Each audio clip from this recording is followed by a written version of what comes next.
a game, a thriller that we had? We're probably talking about that in some contract, not a contract. Praise the Most High. Yes, we certainly are. But we're actually not going to talk about the game. We're going to talk about what happened before the first snap. What do you just said, are we talking about game? Okay, sorry. Well, like, we got to get into it. That's the story. Right. Eagles standout defensive tackle Jalen Carter was ejected from Thursday night's 24-20 win against the Cowboys before the first play from scrimmage. Carter and Cowboys quarterback Dak Prescott got face-to-face. Carter spit on Prescott as the two began to separate.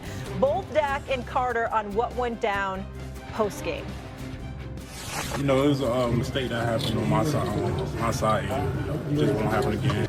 Just not being able to start the game, even finish the game, just up, but we'll get it better. It won't happen again. I was just looking at him. I was right here by the two linemen, and guess I needed to spit, and I wasn't gonna spit on my lineman, and I just spit ahead. And he asked, or he goes, "You trying to spit on me?" And at that point, I mean, I felt like he was insulting me. Like I wouldn't spit on somebody. I'm damn sure not trying to spit on you. Like we're about to play a game.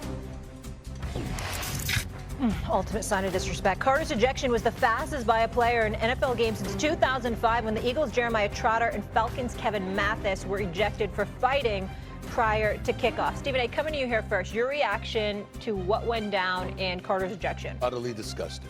Utterly disgusting. It's inexcusable. And, you know, you Jalen Carter, first of all, he should have been ejected. Secondly, I think he should be suspended for at least one game. You don't spit on anybody. You don't spit on a man. That's number one. Number two. Or a woman. Of course. Yeah. Of course. But I'm just talking about football players on the field, obviously. Obviously, then you think about it. Who's the most protected football player on the field? It's the quarterback. You spit on Dak Prescott? You don't think somebody's going to see that? Just the dumbest possible thing. And if you're Jalen Carter, I want to look in the camera. I want one of my ISO shots. Let me be Stephen A. here. Let me say this to Jalen Carter. Remember that car crash incident that you got into in 2023 that ultimately led to you falling to the 9th pick in the NFL draft when you were projected as the #1 overall pick? Nobody thought about that until last night because you fell because of your off-field behavior. People didn't trust you. Now you come on the field and you conduct yourself like that and you listen to radio driving in. And what are people talking about? Well, this was a problem. And, you know, obviously this is an on-field incident. This has nothing to do with the car crash that happened in 2023. I'm just using it to remind these guys what you do and how you act stays with you. I don't want to be up here talking about this morning. I don't want this kid's career compromised. I don't want his reputation tainted. I don't want him smeared. But when you spit on a man, when you spit on him on the football field, when you spit on a quarterback and you get yourself ejected before the game, Dak Prescott wasn't sacked once last night. We didn't anticipate that was going to happen. But it happened because you were out there. You weren't out there. And the Philadelphia Eagles had to adjust to life without their best defensive player. You thought about yourself. You didn't think about your teammates at all. It was stupid. You walked off the field with a smile on your face. What the hell is smiling about?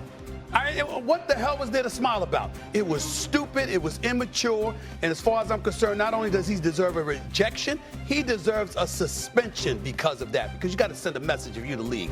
We ain't tolerating this kind of nonsense. Yeah, I completely agree. It's inexcusable. And it's inexcusable in so many different ways in the ones that Stephen A. pointed out, but it's also inexcusable you let your team down.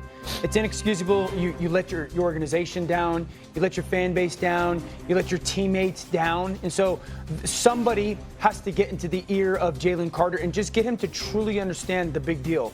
One, you're playing for about $180 to $200 million.